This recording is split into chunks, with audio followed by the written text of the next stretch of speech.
उठा उठा श्री साईनाथ गुरु चरण कमल दावा आधि व्याधि भवतापवारुणी तारा जड जीवा गेली तुम्हा सोडुनिया भवा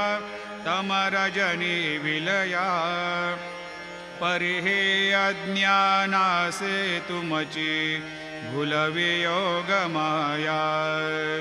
शक्ती न आम्हा यत्किंचित हे तिजला साराया तुम्हीच ते सारुनि दावा मुख जनताराया भो साईनाथ महाराज भवतिमिरनाश करवे